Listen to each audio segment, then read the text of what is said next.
If you ask a group of Tolkien enthusiasts, even those who deeply love Peter Jackson's movies, what their least favorite part of the films was, there's a decent chance most of them will give you a one-word answer: Faramir. I'm sorry, that's a ridiculous thing to say. There's absolutely no way people who enjoy reading Tolkien that much would ever keep their responses to a single word. You're much more likely to get a full speech that sounds like it has been fully prepared, but really has just been given over and over again because these fans of the books feel so passionately about their beloved novel and the characters within. So what is it about Jackson's Faramir that struck a nerve with devoted readers of Lord of the Rings? Why do they care so much about a character who appears in only a few scenes and has no real meaningful impact on the plot? Did Faramir suffer character assassination along the lines of Luke Skywalker or Indiana Jones? Was he written poorly in some way? Is he an insufferable character who would not fit into Tolkien's world? The answer to those latter three questions, you may be surprised to know, is not an unqualified yes, and in most cases is a solid no. Jackson's Faramir is far from poorly written, and the themes surrounding his brief character arc are wholly in line with those of the book. I mean, I just made a video about how incredible Boromir's arc is, in no small part because he falls to temptation, and then because he turns away from his error and seeks redemption. If there's one thing we know about the One Ring, it is that the ring poses an enormous temptation for any who behold it. Why would we be surprised that Jackson's Faramir decides to take the ring to Minas Tirith and present his father with a mighty gift? Who among us could judge this captain of men for seeking to wield the strength that would save his people? Would we do any better? Probably not, but therein lies the main problem of this adaptation. Peter Jackson understood the value of a good character arc. His version of Theoden portrays a remarkable journey from despair to hope, as the monarch of Rohan discovers what it truly means to be a king. Jackson's interpretation of Faramir likewise has a sensible and meaningful arc. He discovers that Frodo carries the One Ring, falls prey to its allure and its promise of power, resolves to take the ring to Gondor, but then has his mind changed after Sam tells him of Boromir's ring-induced madness. You want to know why your brother died? He tried to take the ring from Frodo, after swearing an oath to protect him. And after he hears Sam's famous speech about hoping against hope, and that good will prevail over evil. And when the sun shines, it'll shine out the clearer. So in that sense, Faramir does succeed ultimately where Boromir failed, but only after a milder fall of his own. In this, Jackson missed the point of Faramir, who is supposed to stand in stark contrast to Boromir. In the book, Faramir says to Frodo, in reference to Isildur's Bane, the nature of which is not known to him at the time, "I would not take this thing if it lay by the highway. Not were Minas Tirith falling in ruin, and I alone could save her, so using the weapon of the Dark Lord for her good and my glory." This is virtue.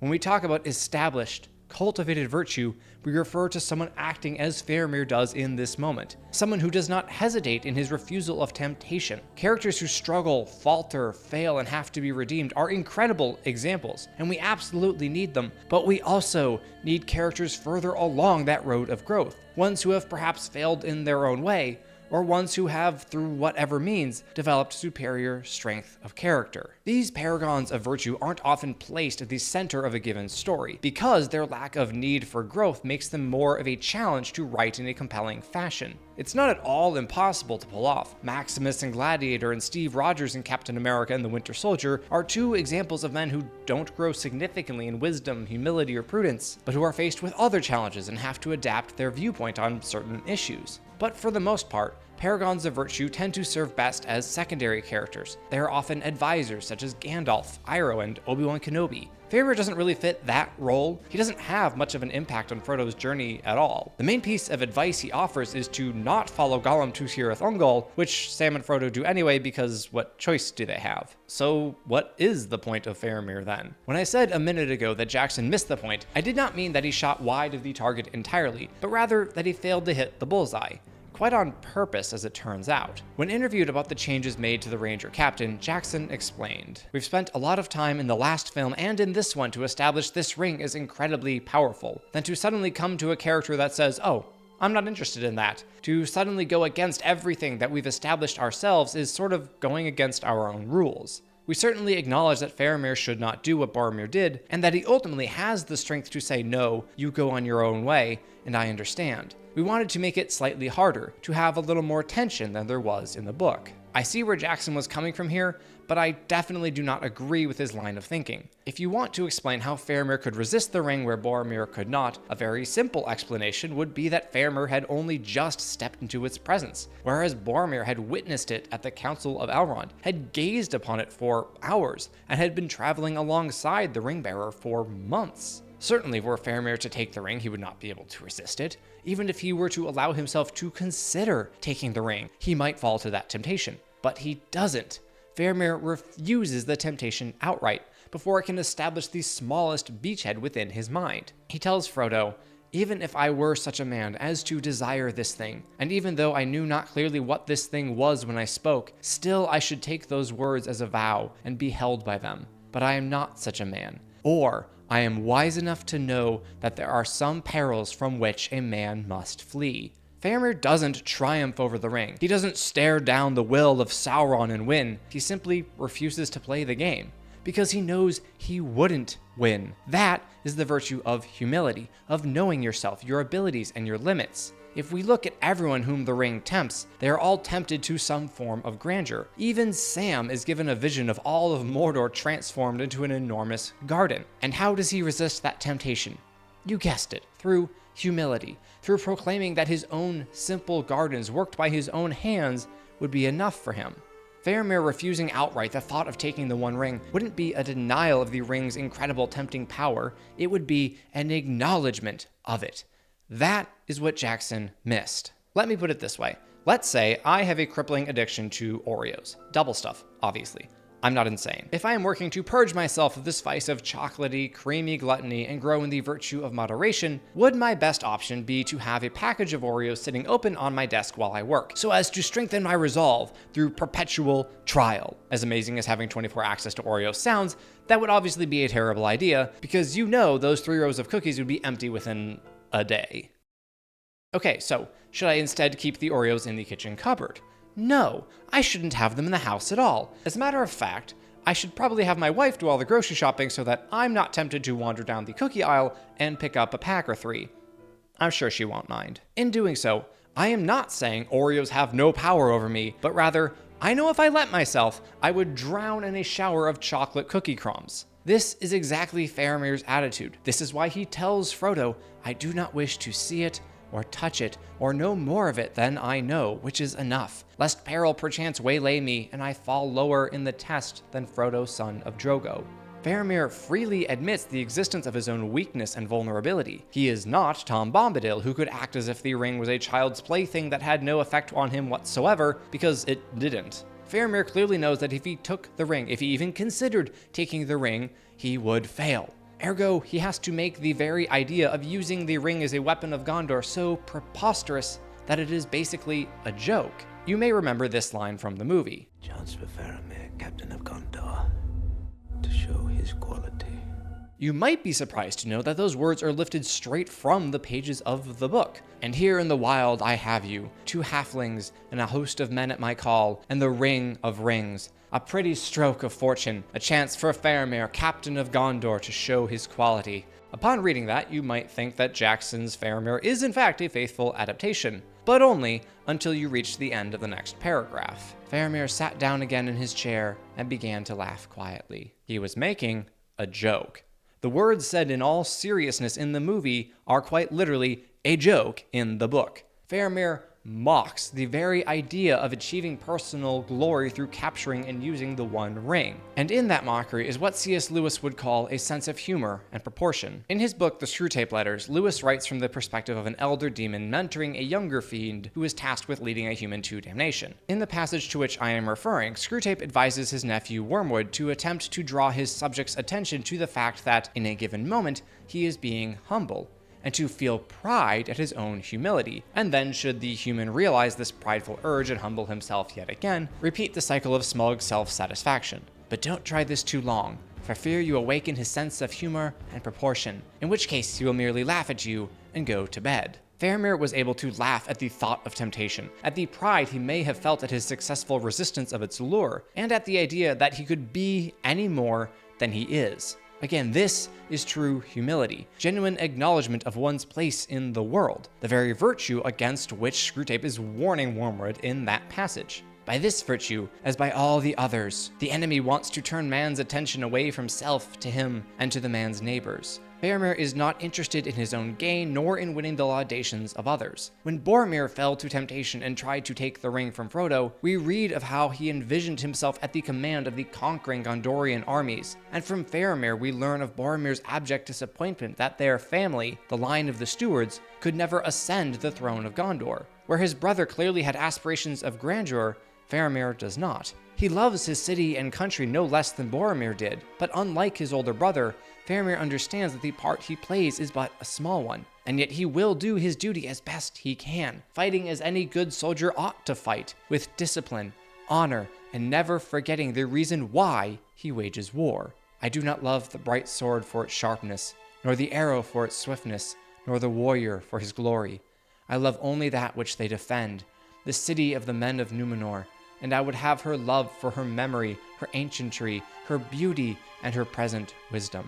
In that passage, and in another where Faramir describes Gandalf's visit to Minas Tirith in order to uncover the mystery of the nature of Isildur's bane, we get the sense that this ranger of Gondor is quite knowledgeable regarding the history of his people, the Númenóreans. Numenor, the island kingdom of men, was destroyed when its inhabitants pridefully attempted to sail to the Blessed Realm, which was not made for men to inhabit. Faramir's ancestors were among the faithful, who, led by Elendil and his sons, fled from Valinor before it was destroyed, and they settled in Middle-earth. In other words, Faramir is shown to have a knowledge of history that predisposed him to be wary of any promise of power or greatness, such as that promised by Isildur's bane. In this, as in humility, he surpasses his mightier, more ambitious brother. Now, who's to say what Faramir would have done should he have been the one to travel to Rivendell, to lay eyes on the One Ring, and then to travel alongside its bearer for week after week? As we just read, Faramir tells Frodo to keep the ring hidden lest it tempt him. Tolkien absolutely wrote Faramir as more pure-hearted and less apt to even experience temptations of power than Boromir,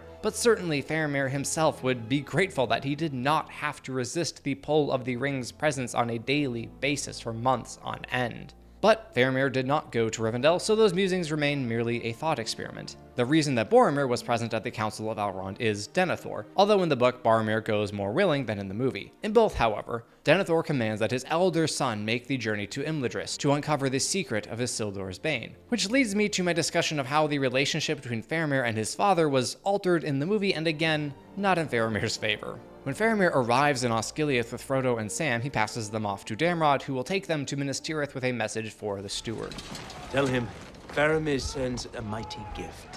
Which is pretty funny, since I can imagine Denethor looking down at these two halflings and thinking that Faramir had screwed up again in mistaking them for great warriors and their daggers for enormous swords. I can hear him muttering something like, "Again, my younger son demonstrates that my expectations of him can always sink lower." Anyway, throughout the two movies in which he appears, Faramir is ever eager to earn his father's favor, as evidenced by that clip I just played. Although he does arrive at a level of virtue akin to that at which he starts in the book, I would not use the ring.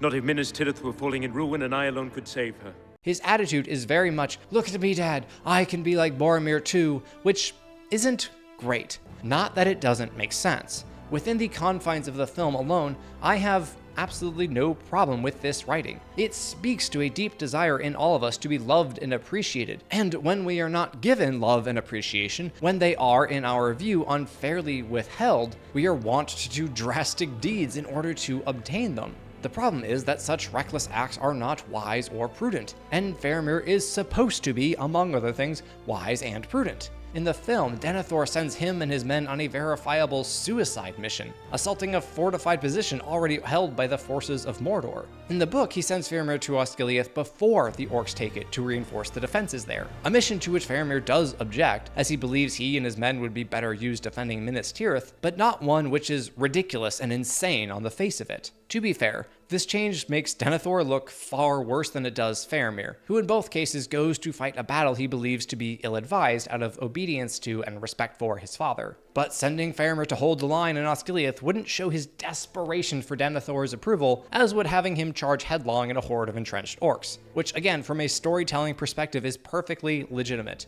It just undermines Faramir's virtuous quality that is so important in the books. Why is his virtue so important? Well, Let's first consider the most common argument against him being that way. It usually goes along the lines of, he's too perfect, flat, and boring. In response, I would like to once again refer to my very dear friend, C.S. Lewis. In a sort of ghastly simplicity, we remove the organ and demand the function. We make men without chests and expect of them virtue and enterprise. We laugh at honor and are shocked to find traitors in our midst. We need examples like that of Faramir. We need them desperately. If we reject them as goody two-shoes Boy Scouts, we mock the very thing we should be admiring. We disregard the unseen struggles and toils that such characters have undergone to be as they appear to be in their tales. It's crucial for us to hear stories of men and women of great virtue, those who do not fall to temptation, but stand above its murky waters and refuse to be sucked in. Their stories give us something to which we can aspire. While such paragons of virtue are rarely the best candidates for the story's main protagonist, their role and example as advisors and dispensers of wisdom should not be discarded. As wonderful as it is to see our heroes struggle, even fall, and thus to relate to them more closely, we should have an equal desire to hear the stories of those who have already achieved the level of humility, courage, and prudence to which most heroes aspire. We should not let our desire to humanize our heroes be so overwhelming as to preclude the possibility of these much needed examples of humility and pure-heartedness. Now, none of that is to say that Faramir is a perfect man who never did anything wrong, ever. I have done nothing wrong, ever, in my life. I know this, and I love you. As the thumbnail on my Boromir video declared, all good men fall. But not all men must fall prey to the same temptation. It's clear from Faramir's words that he was prepared to face Isildur's bane, that he had thought long and hard about whether he would put it to use, and had decided in the negative long before stumbling across the two hobbits in the woods of Ithilien. For this particular challenge, which comprises the vast majority of his screen and page time, Faramir had an established and resolute defense, and so he emerges victorious. The development of virtue requires dedication and constant vigilance. Clearly, this captain who served his country by patrolling its borders was rich in both. Faramir's brief role in the story of Lord of the Rings is of still more significance for this one simple reason, as it demonstrates the central theme that pervades the story. Good can and will triumph over evil. But the nature of that triumph will likely be unexpected. Peter Jackson was right in saying that the One Ring is this incredibly powerful, tempting force. He was wrong, however, in his interpretation of Faramir's refusal to take the ring. Faramir's victory over the ring was not like that of Gandalf or Galadriel, who both refused the ring after Frodo offered it to them. Faramir is, after all, only a man, not a primordial Maya, nor an immortal elf with several millennia's worth of wisdom and foresight. He could only triumph over the ring by refusing to play its game, by telling Frodo to keep it hidden, by banishing all thoughts of it from his mind before they had the slightest chance to take root. His victory is won not through his strength of will, but rather through his humility, the quality of which is, of course, the very highest.